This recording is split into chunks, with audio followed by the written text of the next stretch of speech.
সকালে শহীদদের শ্রদ্ধা নিবেদনের মধ্য দিয়ে শুরু হয় অন্তর্বর্তী সরকারের প্রথম দিনের কার্যক্রম।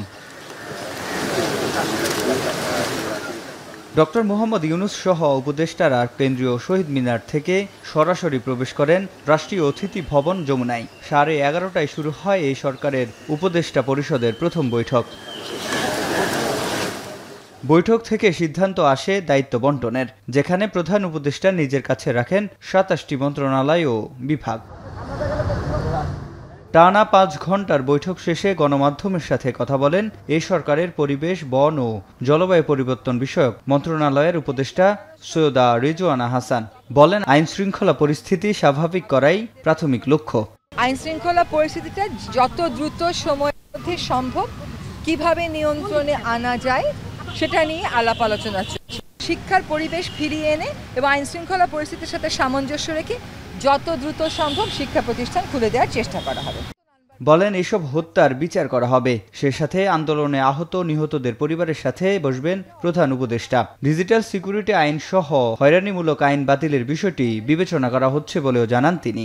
যারা আহত হয়েছে তাদেরকে চিকিৎসার সুব্যবস্থা করারও একটা সিদ্ধান্ত হয়েছে। আইসিটি আর ডিজিটাল সিকিউরিটি অ্যাক্ট বাতিল হলেও ওগুলোর অধীনে অনেকের শাস্তি হয়েছে বা অনেকে জেলে আছে, অনেকের বিরুদ্ধে মামলা চলছে।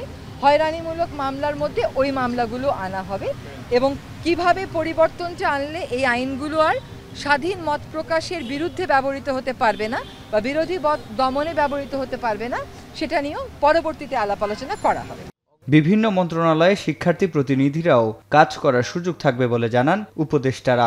বাংলাদেশের সিস্টেম ভেঙে পড়েছে অনেকখানি, সেটাকে গড়ে তোলা সম্ভব যদি প্রশাসনের সাথে নাগরিক বা সিভিলিয়ান যারা ছাত্র নাগরিক তারা যাতে সমান্তরালে যদি একসাথে কাজ করে, সেটা আইন শৃঙ্খলা থেকে শুরু করে সর্বক্ষেত্রে সহকারী উপদেষ্টা বা এইরকমভাবে কোনো একটা পদায়ন করে যে ছাত্রদের একটা তদারকির সুযোগ থাকা, বক্তব্যে রাখার সুযোগ থাকা, সেই ব্যবস্থাটি থাকবে। আমরা যারা দায়িত্বে থাকবো আমাদের সাথে কাজ পরিচালনার ক্ষেত্রে শিক্ষার্থীরা সম্পৃক্ত থাকবেন।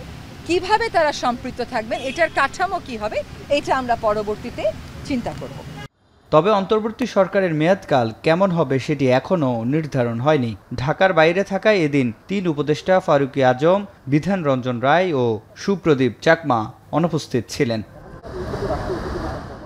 সিফাত শাহরিয়ার, এখন, ঢাকা।